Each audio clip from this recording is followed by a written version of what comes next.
할렐루야. 강림절 둘째 주일 평화의 왕으로 오신 그리스도를 바라보며 예배하길 원합니다. 다 같이 자리에서 일어나 찬양할까요? 우리 주는 주의 아름다운 말로다. 주의 아름다움은 말로다. 형언할 수 없고 주님의 그 놀라우심은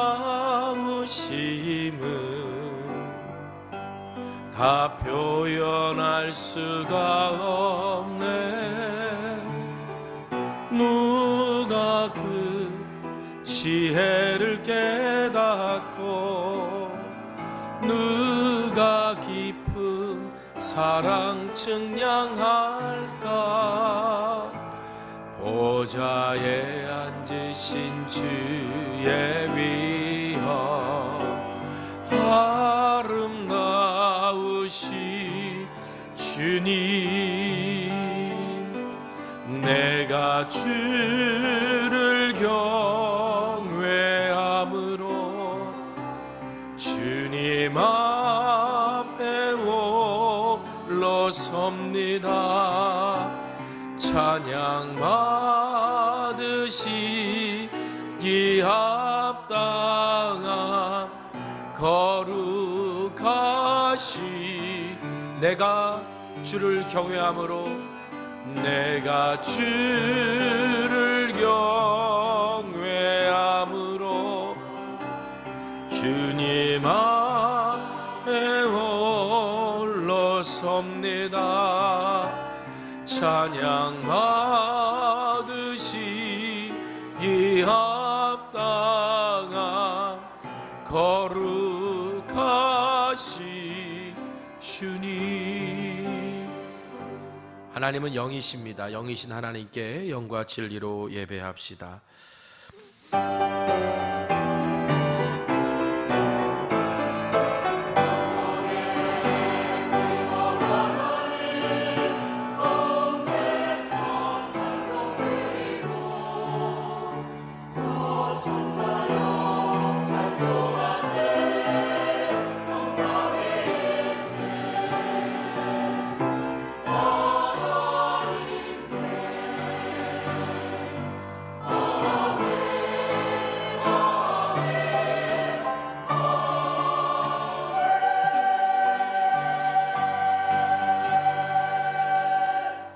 찬송가 104장 찬송하겠습니다.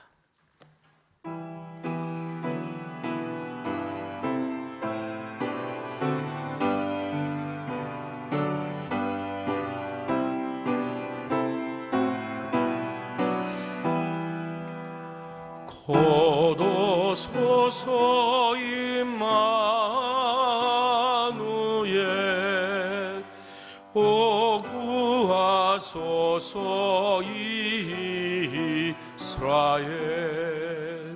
그 포로 생활고 오달밤 메시아 기다립니다. 기뻐하라 이스라엘 고도시리오 임마.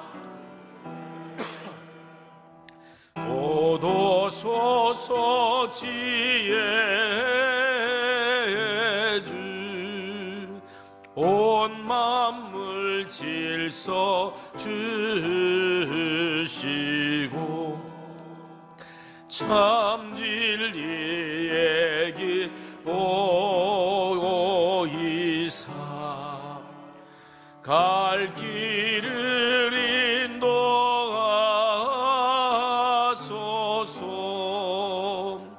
기뻐하라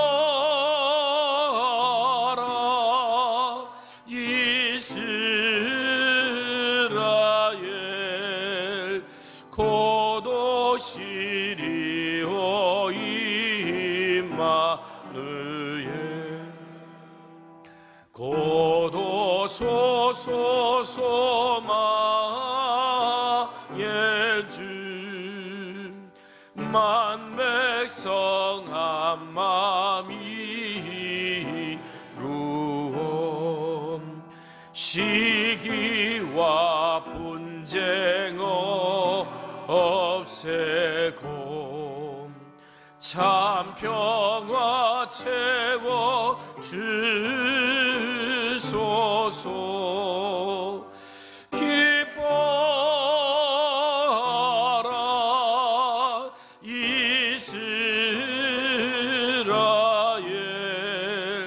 곧 오시리오 임마누엘. 아멘. 사도신경으로 우리의 신앙을 고백하겠습니다. 전능하사 천지를 만드신 하나님 아버지를 내가 믿사오며 그 외아들 우리 주 예수 그리스도를 믿사오니 이는 성령으로 잉태하사 동정녀 마리아에게 나시고 본디오 빌라도에게 고난을 받으사 십자가에 못 박혀 죽으시고 장사한 지 사흘 만에 죽은 자 가운데서 다시 살아나시며 하늘에 오르사 전능하신 하나님 우편에 앉아 계시다가 저리로서 산자와 죽은 자를 심판하러 오시리라. 성령을 믿사오며 거룩한 공회와 성도가 서로 교통하는 것과 죄를 사하여 주시는 것과 몸이 다시 사는 것과 영원히 사는 것을 믿사옵나이다. 아멘.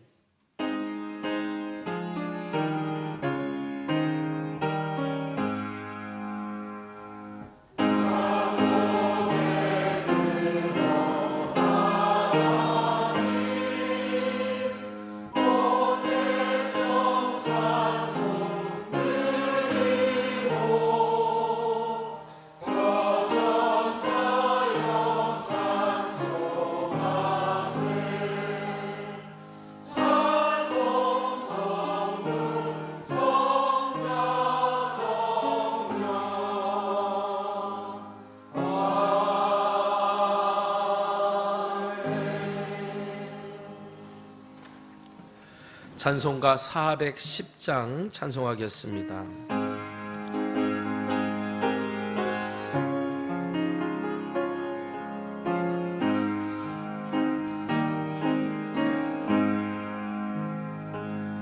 내 맘에 한 노래 있어 날 즐겁게 늘 부르네. 이 노래를 부를 때에 큰 평화 임하도다. 평화 평화 하나님 주신 선물 그 놀라운 주의 평화 하나님 선물일세. 주 십자가 지심으로 날 구원해 주셨으며 주 예수님 고난받아 나 평화 누리도다. 평화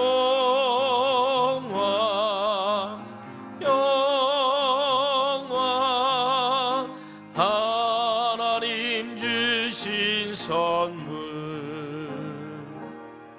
그 놀라운 주의 평화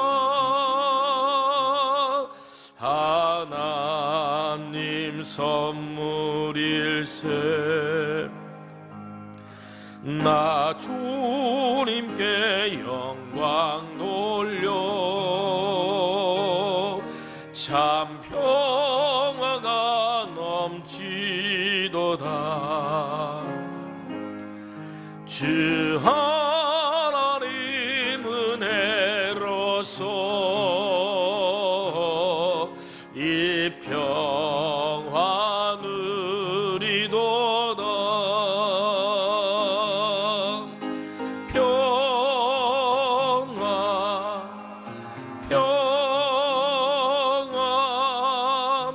하나님 주신 선물, 그 놀라운 주의 평화 하나님 선물일세. 이 평화를 얻으려고 주 앞으로 나갈 때 주 예수님 우리에게 이 평화 주시도다.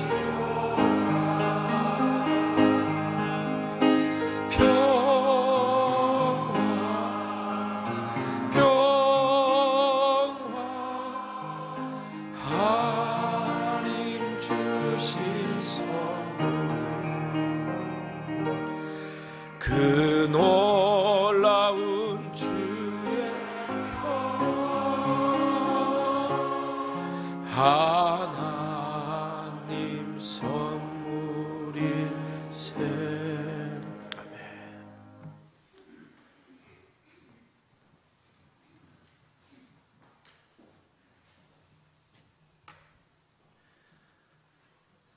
하나님 아버지, 감사합니다.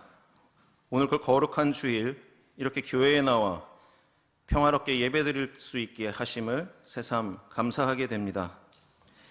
지난주 이 땅에 일어난 계엄 사태로 인해 마치 코로나19 때 느꼈던 현장 예배의 소중함처럼 자유와 민주주의의 소중함에 대해 다시 한번 깨닫고 느끼게 됩니다. 수많은 사람들의 피해 희생과 헌신을 통해 대한민국의 자유민주주의가 성장해 왔음을 기억합니다. 다시는 불행한 역사가 되풀이되지 않도록 주님의 자비와 긍휼을 베풀어 주시옵소서. 이번 기회를 통해 이 나라의 정치가 분열과 증오의 정치에서 벗어나게 되기를 원합니다. 세대 간의 갈등, 지역 간의 갈등, 이념의 갈등이 치유되고 봉합되기를 원합니다. 이 땅의 분열과 아픔을 치유하고 회복하는 일에 교회가 먼저 앞장서게 하옵소서. 이 모든 일들이 합력하여 선을 이룰 수 있도록 우리 모두가 기도로 중보하게 하옵소서. 어제 있었던 한가정 모임이 은혜 가운데 잘 마치게 하심을 감사합니다. 한 가족이 되신 모든 성도님들이 교회에 잘 정착하실 수 있도록 마음을 모으기 원합니다. 밖으로의 전도뿐 아니라 교회 안에서의 따뜻한 관심과 배려를 통해 안으로의 전도에도 힘쓰는 우리 교회가 되기를 원합니다. 우리 교회를 통해 주님을 더 알아가고 더 사랑하며 믿음의 경지가 더 깊어지실 수 있도록 인도해 주시옵소서. 이 행사를 위해 수고하신 모든 분들에게 주님의 일에 쓰임받은 기쁨과 보람이 충만하기를 소원하오니 함께하여 주시옵소서. 오늘 말씀을 전해주실 담임 목사님을 위해 기도합니다. 목사님을 통해 선포되는 하나님의 말씀이 우리 마음밭에 심겨져 많은 열매를 맺고 삶이 변화되는 역사가 있게 하옵소서. 또한 하나님의 나라와 주의 몸된 교회를 위해 곳곳에서 헌신하는 사랑하는 교우들과 모든 성도님들에게 하나님께서 주시는 평안과 위로와 축복이 늘 함께 하시길 원하오며 이 모든 말씀 우리 구주 예수님의 이름으로 기도합니다. 아멘. 하늘에 계신 우리 아버지여, 이름이 거룩히 여김을 받으시오며 나라가 임하시오며 뜻이 하늘에서 이루어진 것 같이 땅에서도 이루어지이다. 오늘 우리에게 일용할 양식을 주시옵고 우리가 우리에게 죄 지은 자를 사하여 준 것 같이 우리 죄를 사하여 주시옵고 우리를 시험에 들게 하지 마시옵고 다만 악에서 구하시옵소서. 나라와 권세와 영광이 아버지께 영원히 있사옵나이다. 아멘.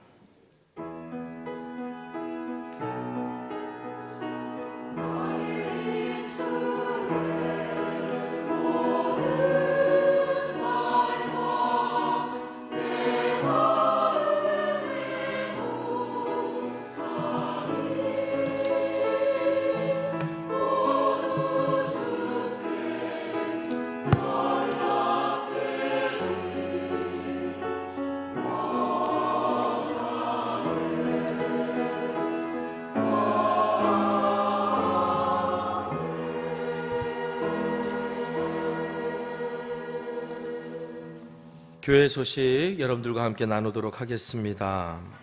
우리 12월 둘째 주, 강림절 둘째 주일입니다. 우리 교회가 12월 마지막 주일은 항상 갈대상자 축제라고 우리 1년 동안 우리 다음 세대들을 위해 속해서 기도한 것들을 마무리하는 예배를 드리게 되는데요.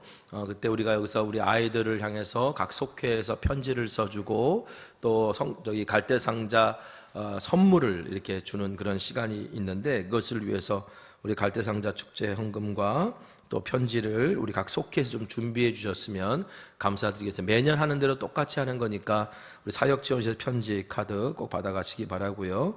성탄절 당일날 유아세례식 신청받으니까 신청하시면 되겠습니다. 우리 사랑의 과자 박스 많은 분들이 함께 해주고 계시는데, 좀 이제 부탁을 드리면, 이제 아이들에게 과자를 나눠줄 때 이제 과자 우리가 포장하는 용지가 있거든요. 그 용기에 이제 너무 큰 과자들이 들어가면 얼마 못 놓잖아요. 그러니까 이제부터는 좀 작은 걸로, 그러나 좀 맛있고 값어치 있는 걸로 이렇게 좀 보내주시면 잘 우리가 포장해서 아이들을, 우리 지역에 있는 취약계층 아동들 100명 정도 되는 아이들에게 따뜻한 사랑의 선물을, 성탄 선물을 전해줄 거라고 생각합니다. 함께 해주시기 바라고요. 또 우리 12월 22일 주일날에는 오후 1시 반에 성탄축제라고 해서 오랜만에 합니다. 우리 교회 학교 다음 세대 또 청년들 이렇게 성탄을 기뻐하는 성탄축제가 오후 1시 30분에 있을 예정입니다. 여러분, 그때 이제 뭐 간단하게 우리가 같이 식사하고 나누고 교제할 수 있는 시간도 있으니까 여러분들 그때는 좀 다 함께 오셔서 기쁨의 잔치, 오랜만에 하는 우리 기쁨의 성탄 잔치 참여해 주시기를 부탁드리겠고요. 우리 터키 및 그리스 성지 순례와 관련된 광고 나가고 있는데, 12월 29일 날 우리 당회랑 구역회가 마치고 난 다음에 3시에 설명회가 있다 그럽니다. 신청하신 분 오셔야 되고요. 그리고 이제 신청하지 않으신 분들도 내가 이번에 한 번 더 알아보고 신청하겠다면 이때 오셔서 또 함께 알아보셔도 되니까 여러분 많이 참여 부탁드리겠습니다. 자, 오늘 시간 서로 축복할게요. 당신은 하나님의 언약 안에 있는 축복의 통로입니다. 오늘 이 시간 서로 축복하며 나아가겠습니다. 당신은 하나님의 언약 안에 있는 축복의 통로, 당신을 통하여서 열방이 주께 예배오게 되리. 다시 한번 축복할까요? 당신은 하나님의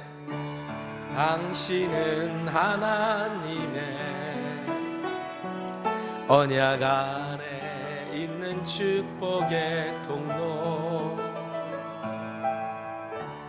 당신을 통하여서 열방이 주께 예배하게 되리. 할렐루야. 우리 하나님께 영광 올려드리겠습니다. 아멘. 자, 오늘 우리에게 주신 하나님의 말씀입니다. 호세아서 14장 1절에서 9절. 우리 호세아서 14장, 제가 가지고 있는 성경으로는 구약 성경 1269쪽인데요. 호세아서 14장 1절에서 9절에 있는 말씀을 저와 여러분이 교독하도록 하겠습니다. 이스라엘아, 내 하나님 여호와께로 돌아오라. 내가 불의함으로 말미암아 엎드러 졌느니라. 너는 말씀을 가지고 여호와께로 돌아와서 아래 모든 불의를 제거하시고 선한 발을 받으소서. 우리가 수송아지를 대신하여 입술의 열매를 주께 드리리. 우리가 아수르의 구원을 의지하지 아니하며 말을 타지 아니하며 다시는 우리의 손으로 만든 것을 향하여 너희는 우리의 신이라 하지 아니하오리니 이는 고아가 주로 말미암아 국류를 얻음이니이다 할지니라. 반역을 고치고 기쁘게 그들을 사랑. 나의 진노가 그에게서 떠났습니다. 내가 이스라엘에게 이슬과 같으리니 그가 백합화같이 피겠고 레바논 백향목같이 뿌리가 박힐 것이라. 그의 가지는 퍼지며 그의 아름다움은 감람나무가, 그의 향기는 레바논 백향목 같으니 그 그늘 아래 거주하는 자가 돌아올지라. 그들은 곡식같이 풍성할 것이며 포도나무같이 꽃이 필 것이며 그 향기는 레바논의 포도주 같이 되리라. 에브라임의 말이 내가 다시 우상과 무슨 상관이 할지라. 내가 그를 돌아보아 대답하기를 나는 푸른 잣나무 같으니 내가 나로 말미암아 열매를 얻으리라 하리라. 다같이 누가 지혜가 있어 이런 일을 깨달으며 누가 총명이 있어 이런 일을 알겠느냐. 여호와의 도는 정직하니 의인은 그 길로 다니거니와 그러나 죄인은 그 길에 걸려 넘어지리라. 아멘.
할렐루야. 오늘 강림절 둘째 주일입니다.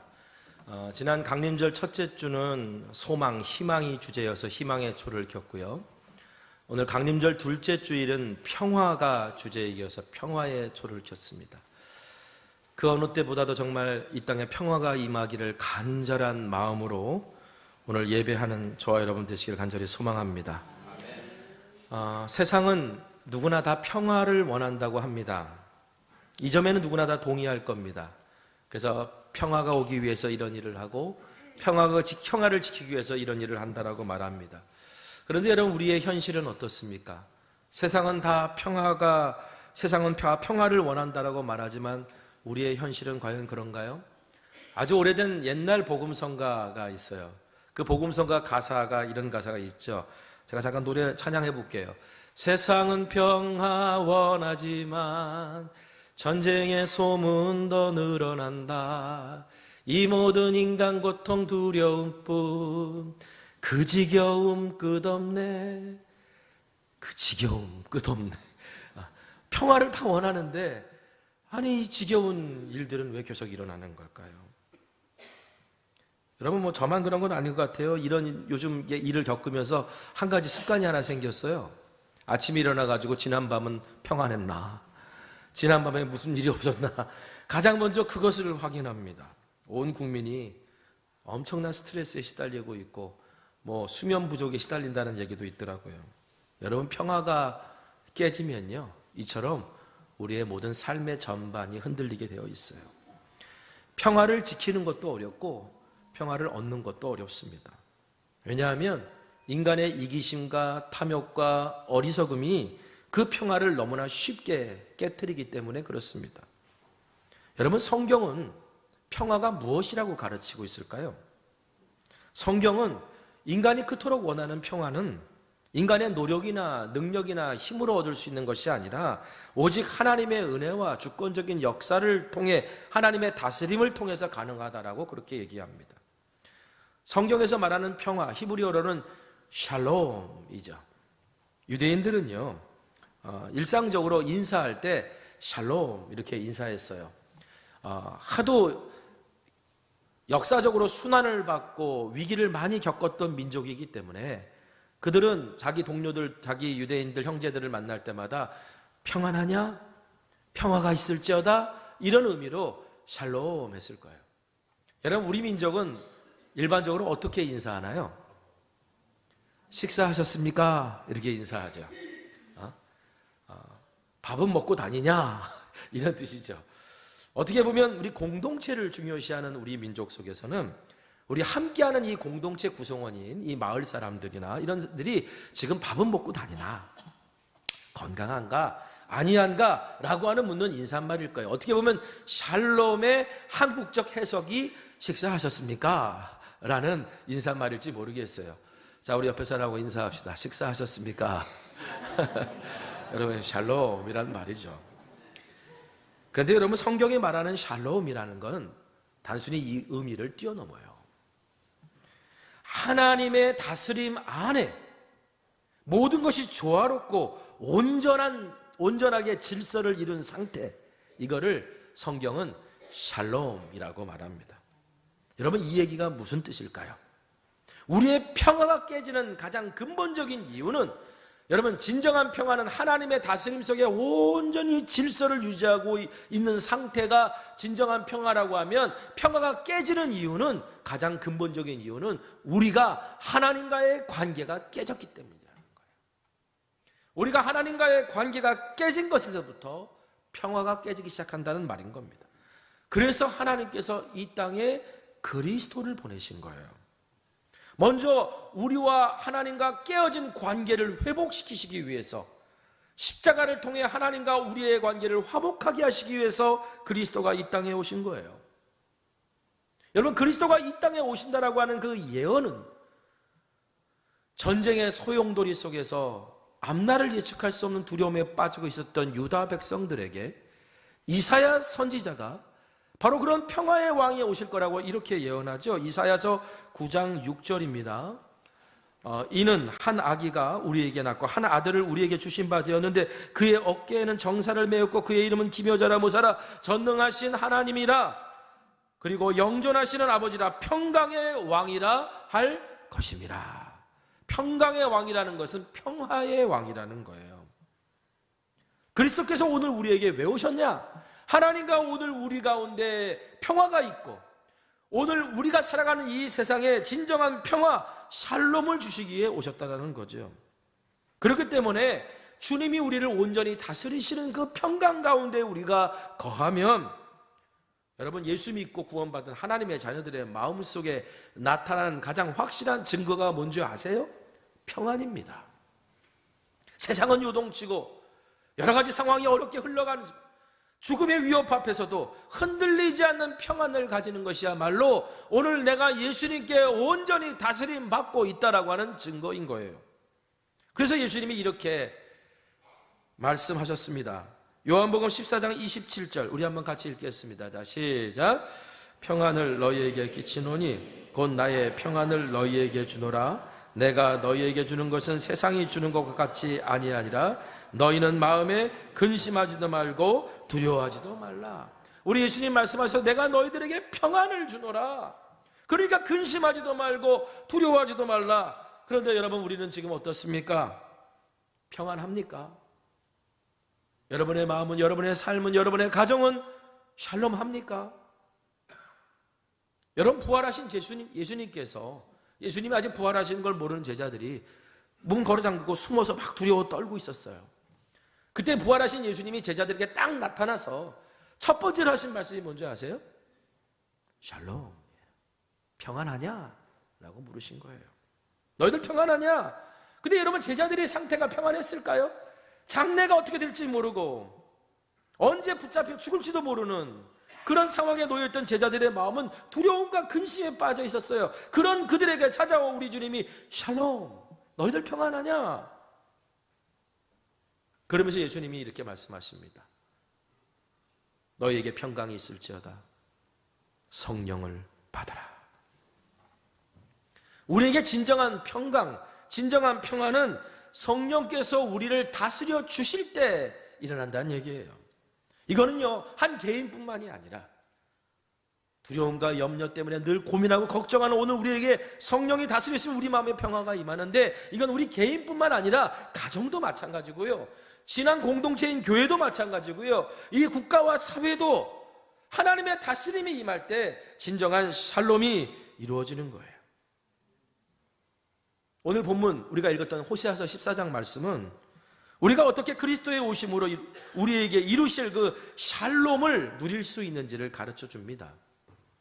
호세아 선지자가 오늘 본문에서 이렇게 외쳐요. 1절 말씀에 이스라엘아, 내 하나님 여호와께 돌아오라.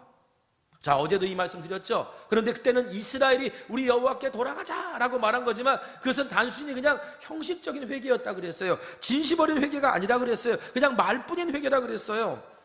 그런데 오늘 본문에서 나오는 호세아의 외침은 다릅니다.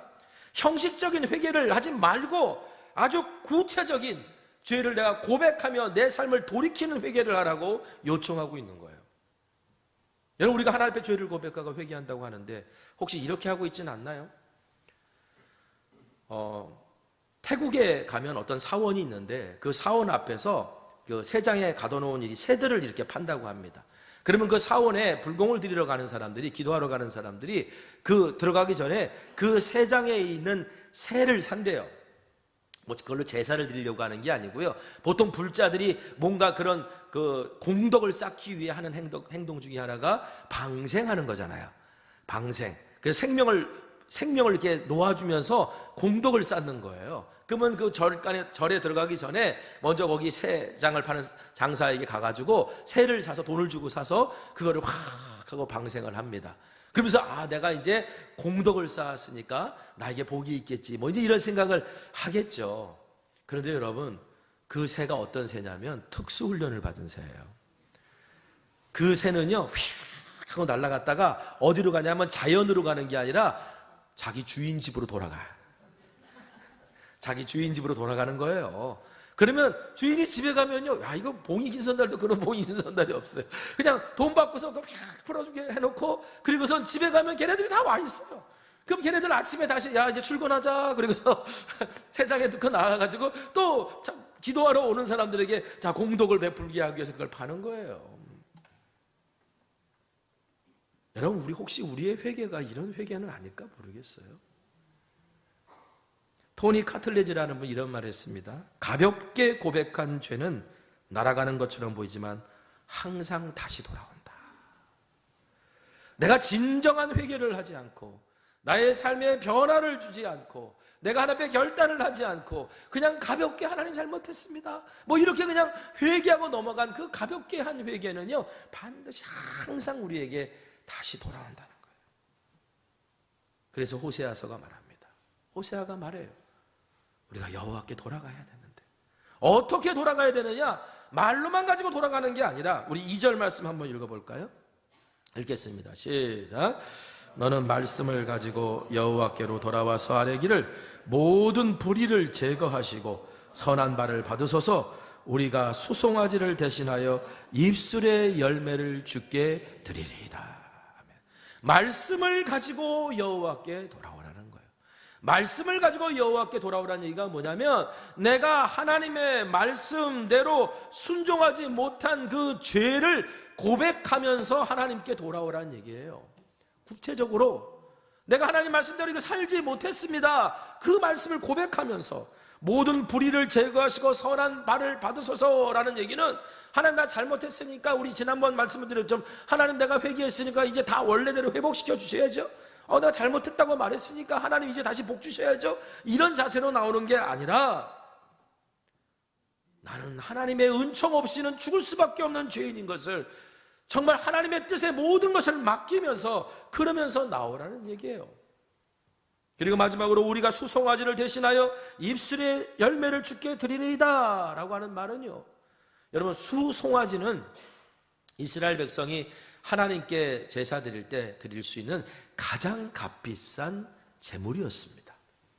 그러니까 우리가 아무리 가장 값비싼 제물을 드리며 하나님 앞에 용서를 구한다 할지라도 하나님께서 그 용서를 받으시는 게 아니라, 하나님께서 우리에게 정말 원하시는 건 뭐냐면 입술의 열매다. 입술의 열매, 이 열매라는 말이 히브리어에서는요, 원래는 황소라는 뜻으로 쓰였어요. 그러니까 내가 황소를 드리는 것, 황소를 드리는 그 제물, 그 이상의 가치가 우리의 입술에 우리의 말에 무게 있게 흘러나와야 된다는 거야, 하나님 앞에. 그냥 가볍게 날리는 회개가 아니라, 황소를 드리는 가치를 드리듯 제사를 드리듯 우리의 말 한마디 한마디가 신중하고, 우리의 한마디 한마디가 책임감 있고, 우리의 한마디 한마디가 진정성 있게 하나님 앞에 나와 회개하고 고백해야 된다는 거예요.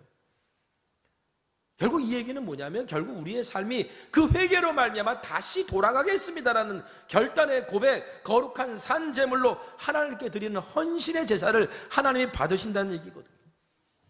히브리서 13장 15절 말씀에 이렇게 기록되어 있습니다. 그러므로 우리는 예수로 말미암아 항상 찬송의 제사를 하나님께 드리자.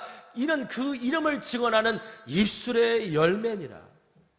나 같은 사람을 구원하신 하나님, 오늘 내가 이런 죄를 졌지만 하나님께 나왔습니다 라고 고백하는 이 고백이야말로 오늘 하나님 앞에 드리는 찬송의 제사라고, 입술의 열매라고 성경은 말합니다. 그렇다면 오늘 호세아가 도대체 이스라엘 백성들에게 무슨 죄를 고백하고 돌아오라고 구체적으로 지시했을까? 호세아가 이걸 분명하게 말하는데요, 14장 3절이에요. 상반절에 우리가 아수르의 구원을 의지하지 아니하며 말을 타지 아니하며 다시는 우리의 손으로 만든 것을 향하여 우리의 신이라 하지 아니하오니. 무슨 말이냐면요, 우리가 지금까지 하나님 아닌 다른 것을 의지하고 하나님이 우리의 마음의 주인으로 계셨어야 되는데 다른 것이 주인 노릇했습니다. 이것을 회개하고, 하나님보다 다른 것을 더 사랑해서 우상을 만들었습니다. 이것을 회개하고 하나님께 돌아오라는 얘기예요. 여러분, 제1계명, 나 외에 다른 신을 내게 두지 말라. 이 제1계명을 어기는 사람은요, 결국 나머지 2계명, 3계명, 4계명, 10계명까지 다 어기게 되어 있어요. 하나님 아닌 다른 것이 나의 신이 될 때, 우상을 만드는 거죠. 근데 우상이라는 게 골로새 3장 5절에 탐심이 곧 우상 숭배라 그랬거든요. 우상 숭배라는 건 그냥 눈에 보이는 것에 절하는 그것만이 우상 숭배가 아니라 그 눈에 보이는 것에 절하는 그 행위의 마음 깊은 곳에 뭐가 있냐? 탐심이 있다는 거예요. 그 탐심 때문에 나머지 모든 죄들을 짓게 되는 거거든요. 이것이 죄의 뿌리예요. 여러분, 이스라엘의 심각한 사회적인 타락과 하나님을 신뢰하지 않는 삶은 결국 하나님을 의지하지 않는 다른 것을 하나님 자리에 옮겨놓고 섬겼던 일계명을 어긴 것부터 시작됐다고 지금 호세아가 지적하고 있는 거예요. 그러므로 하나님 앞에 돌아오는 사람들은 그런 입술의 열매를 하나님께 드리면서 이렇게 고백해야 되는 거예요. 호세아서 14장 3절에 이는 고아가 주로 말미암아 긍휼을 얻음이니이다. 나는 원래 아버지가 없는 자네. 나 같은 사람에게 긍휼을 베풀어 주셨습니다. 이 고백을 가지고 돌아와야 된다는 거예요. 진심 어린 회개의 고백을 가지고 돌아와야 된다는 거예요. 그러면 하나님이 이제 약속해 주세요. 무슨 약속? 너희들이 그렇게 진심으로 회개하고 돌아온다면 4절 말씀, 우리 상반절 한번 같이 읽어볼까요? 자, 시작. 내가 그들의 반역을 고치고 기쁘게 그들을 사랑하리니. 여러분, 하나님은 우리를 고쳐서 쓰시는 줄 믿습니다. 아, 저거 못 쓰겠어. 그리고 버리시는 하나님이 아니에요. 끝까지 고쳐서 쓰십니다. 포기하지 않고 고쳐서 쓰십니다. 그리고 고쳐서 기쁘게 사랑하신다는 것은 이전처럼 사랑해 주신다는 거예요. 우리를 고쳐서 모나고 흉보고 그리고 정말 버려져도 시원찮을 판국의 것들을 하나님께서 다시 데려다가 다 깨끗이 씻어서 고쳐서 예전처럼 사랑해 주신다고, 옛날의 모습으로 회복시켜 주신다. 그리고 그 다음에 5절부터 8절에 나오는 내용은 그 회복의 이야기예요. 자, 여러분, 이 5절 8절은요 여러분들 좀 상상력을 좀 동원했으면 좋겠습니다. 아주 목가적인 풍경을 우리에게 소개해 주는데 이 말씀을 우리 같이 잘 읽어가면서 이 말씀을 머릿속에 한번 그려보세요. 어떤 말씀인지. 하나님이 너희를 이렇게 회복시켜 줄 거야. 음악은 틀어드리지 않겠지만 이렇게 자연스럽게 이렇게 자연스러운 음악이 나온다고 생각하시고, 자, 우리 5절부터 8절 말씀 우리 한번 같이 천천히 읽어보겠습니다. 생각하면서. 자, 시작. 내가 이스라엘에게 이슬과 같으리니 그가 백합화 같이 피겠고 레바논 백향목 같이 뿌리가 박힐 것이라. 그의 가지는 퍼지며 그의 아름다움은 감람나무와 같고 그의 향기는 레바논 백향목 같으리니 그 그늘 아래 거주하는 자가 돌아올지라.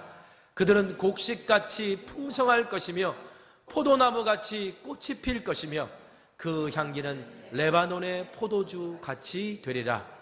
에브라임의 말이 내가 다시 우상과 무슨 상관이 있으리요 할지라.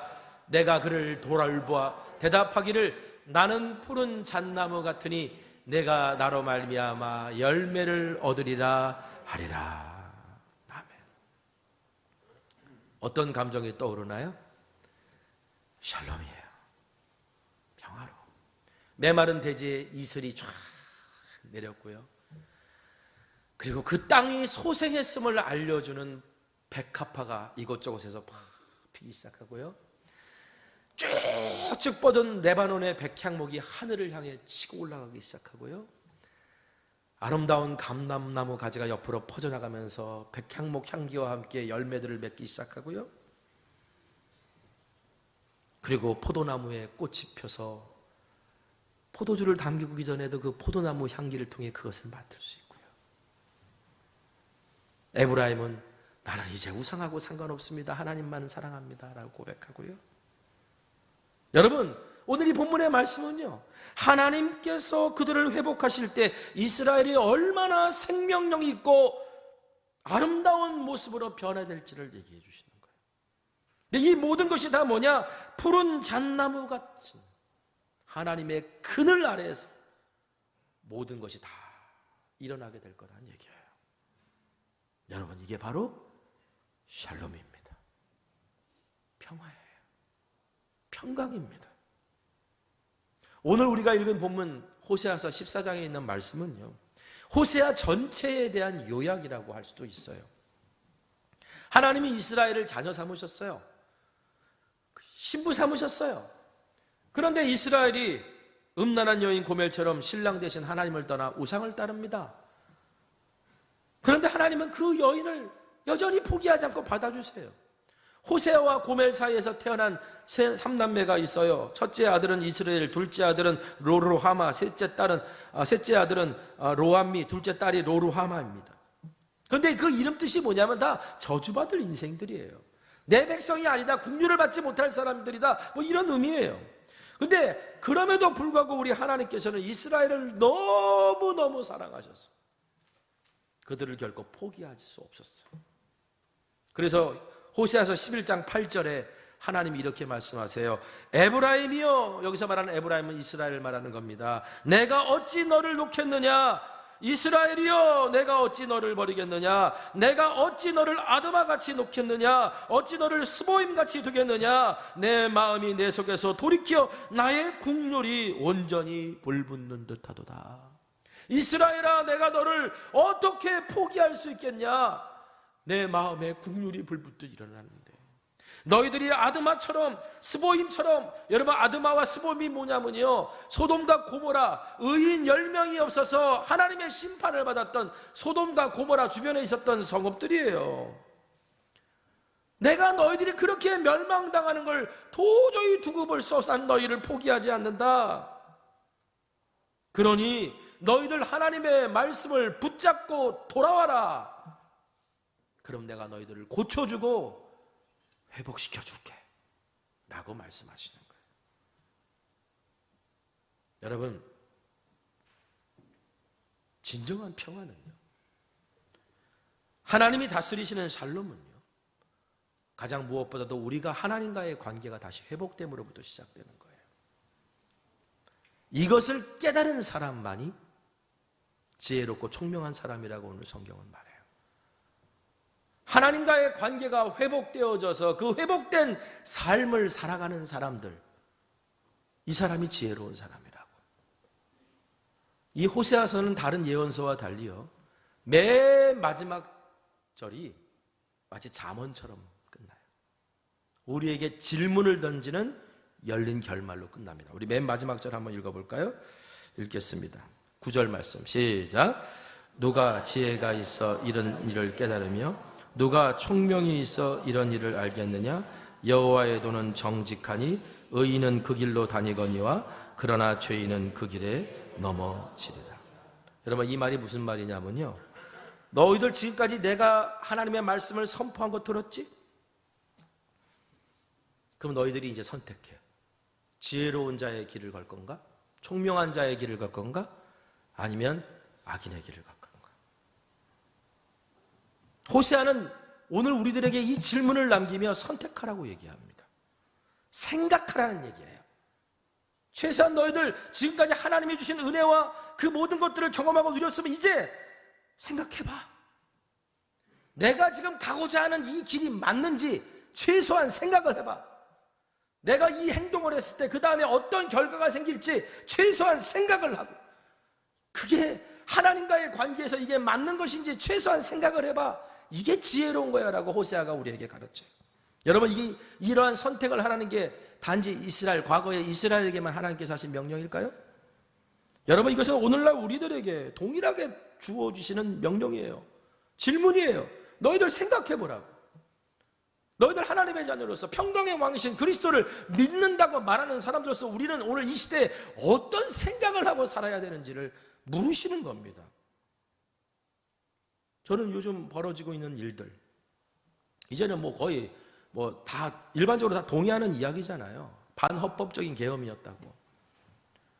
그런데 이 일들을 지켜보면서 거기에 이제 요즘 막 증인들이 나와가지고 증언을 하잖아요.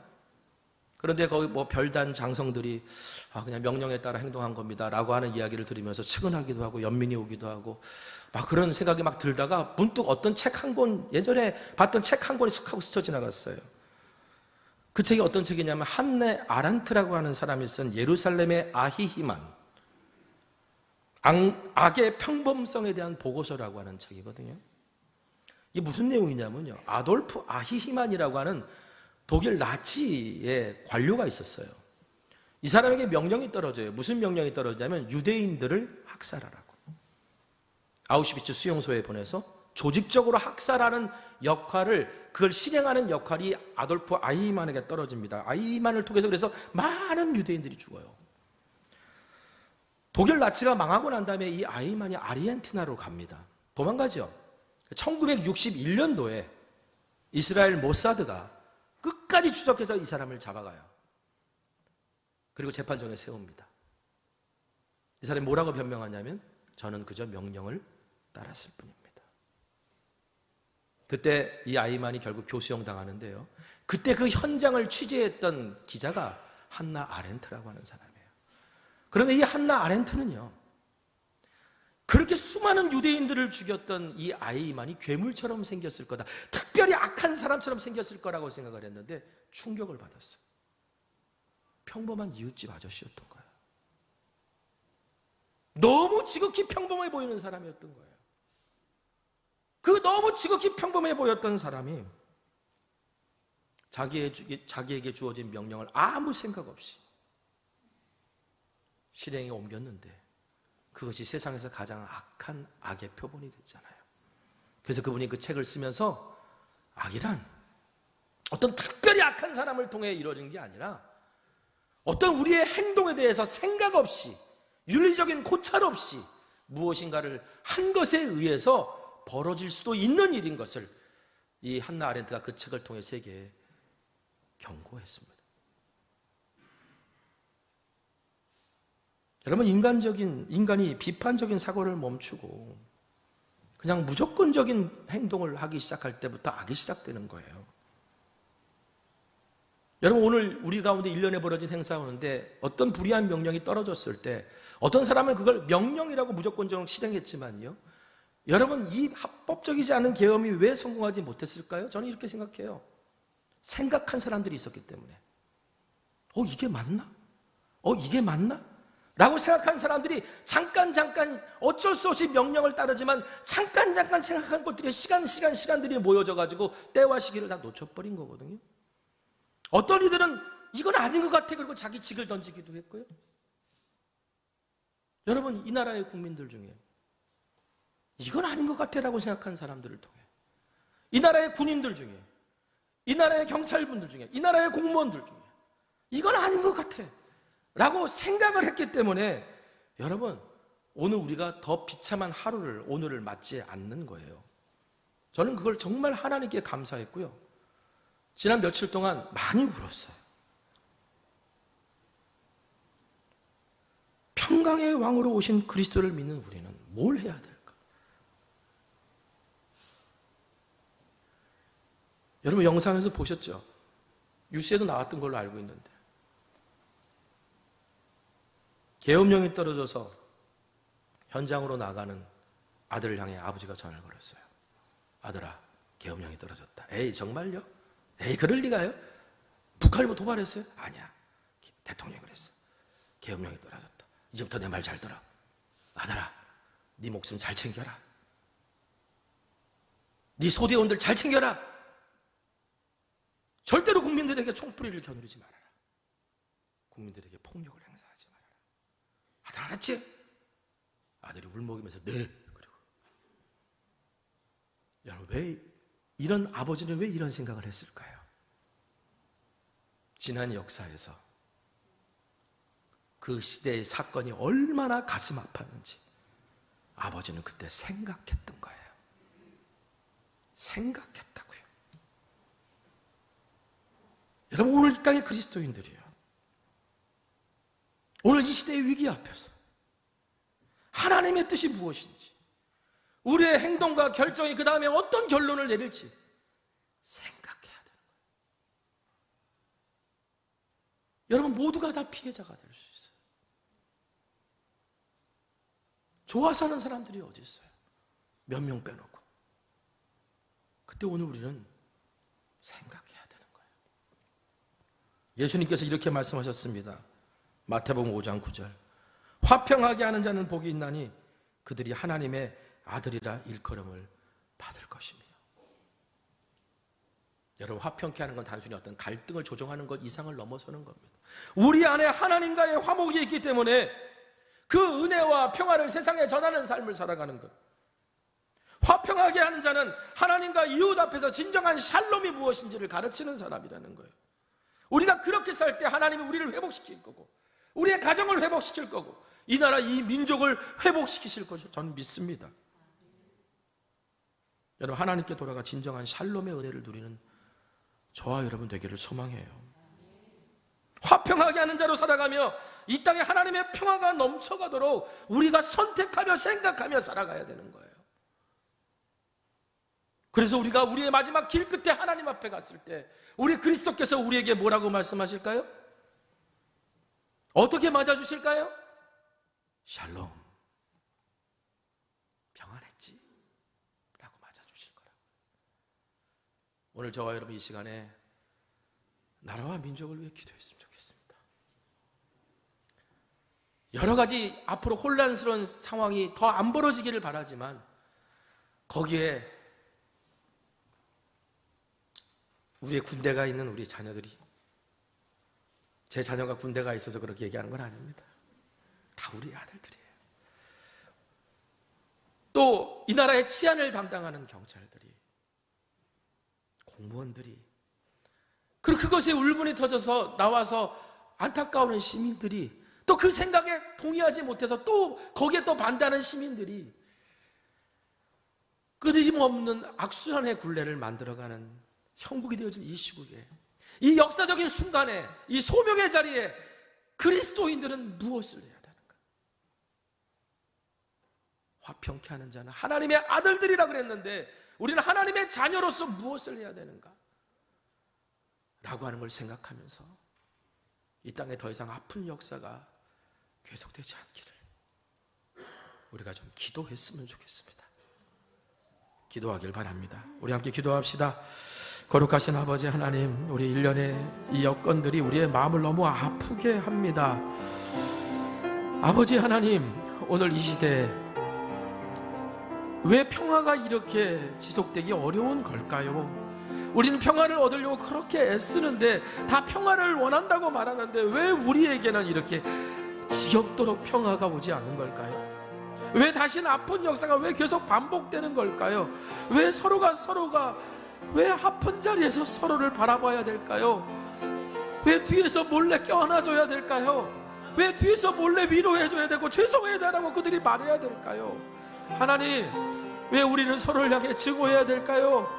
왜 오늘 우리는 이 시대에 왜 이런 결정을 하며 살아가야 될까요? 오늘 호세아가 우리에게 말합니다. 선택하라고, 생각하라고.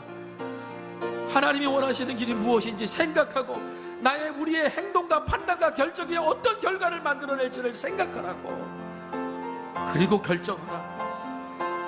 오 하나님, 이 강림절 평화의 왕이 오신 그리스도를 기뻐하고 맞이하는 이 강림절기에 오늘 우리는 하나님 앞에 다시 한번 이 땅에 그리스도의 평화가 오기를 기도합니다. 다시는 아픈 이들이 없기를, 다시는 아버지 아픈 역사가 되풀이되지 않기를 구하고 간구하는 하나님의 자녀들의 기도에 하나님 응답하여 주시고 우리가 그 화평케 하는 자로 살아갈 수 있도록 은혜와 복을 더하여 주시옵소서. 예수님 이름으로 기도했습니다. 아멘. 우리 오래된 찬양이죠? 우리 이 찬양 함께 가사 좀 잘 생각하면서 찬송했으면 좋겠습니다. 오 주 없이 살 수 없네.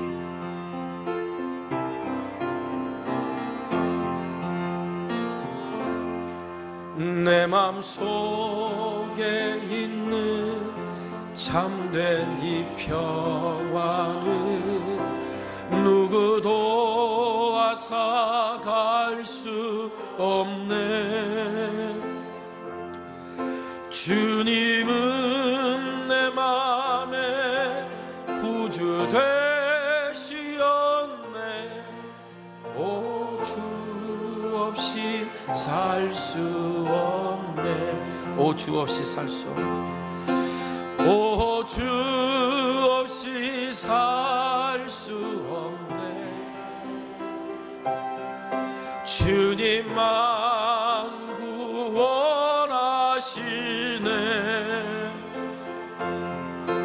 주님 없는 세상 평화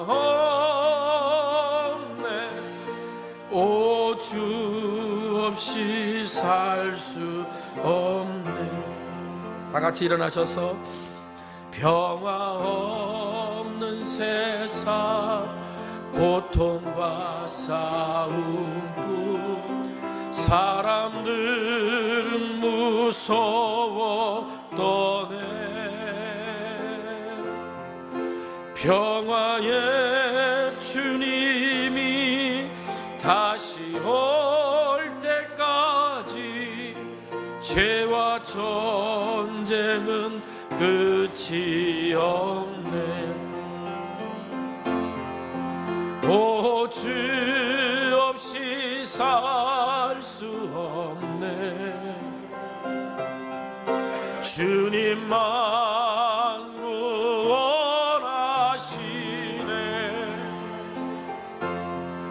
주님 없는 세상 평화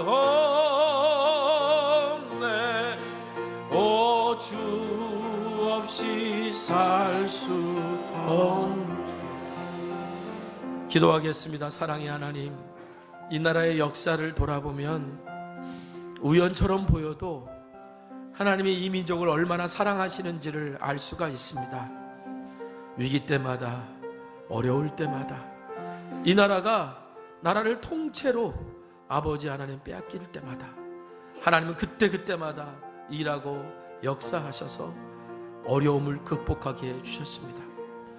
이 나라, 이 민족에 다시 한번 어려움이 찾아왔습니다. 오 주님, 이 어려움 속에서, 끝없는 절망 속에 삶의 끝자락을 놓아버리는 이들이 없도록 하나님께서 지켜주시기를 원합니다. 계획하고 세워놨던 것들이 갑자기 찾아온 인생의 이 세상의 풍파 속에 다 허물어져서 낙심하고 절망하고 주저앉아 일어날 것을 포기하는 이들이 없도록 주님, 우리가 돌보게 하여 주시옵소서. 앞으로 수없이 많은 갈등과 여러 가지 예측 못할 상황들이 펼쳐질 텐데, 군대에 가 있는 가족을, 또 나라의 치안을 담당하고 있는 나의 가족을 아버지 하나님 걱정하면서 하루하루 보내고 그 현장에서 수없이 많은 선택을 해야 되는 하나님의 사람들이, 오 하나님 아버지, 오늘 주님께서 그들을 보호하시고 지켜주시고 함께하여 주셔서 이 나라의 이 시민들과 우리 온 국민들과 이 모든 일에 함께하는 이들이 마지막에 다 같이 하나님의 그늘 아래서 평화의 노래를 부를 수 있도록, 때로는 피할 길도 주시고 때로는 지혜도 주시고 때로는 힘도 주셔서 이 어려움이 오히려 더 굳건한 대한민국으로 설 수 있는 나라 기회가 될 수 있도록 하나님 우리를 이끌어 주시옵소서.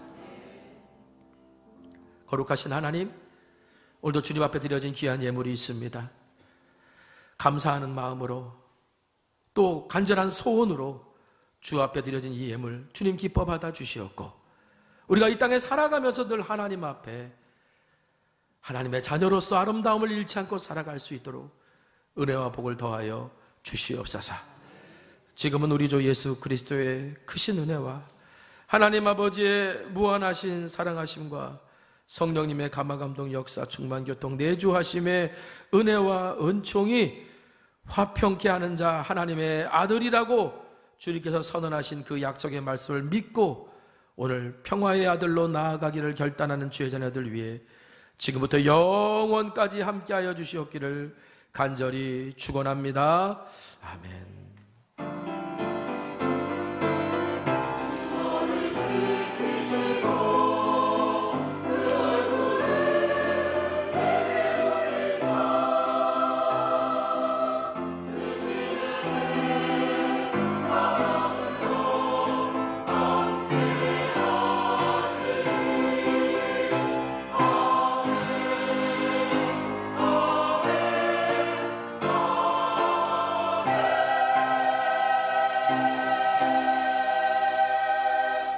찬양하겠습니다. 오늘 우리 가운데 임한 하나님의 나라가 오늘 세상 가운데 이루어지기를, 하나님 우리가 그런 씨앗이 되기를 함께 찬양할까요? 이곳에 임한 하나님 나라. 이곳에 임하신 하나님 나라, 가난한 마음으로 바라보리라. 먼저 그 나라 그 뜻 구하며 나의 삶 드리리. 주님이 맡기신 하나님 나라, 믿음의 눈으로 바라보리라. 하늘의 뜻이 이 땅 가운데 완성될 그날까지 믿음 다하여 그 위에 서리라. 하나님의 나라는 무너지지 않으리. 믿음 다하여 그 나라 세워가리라. 주님 곧 오실 때 믿음 다하여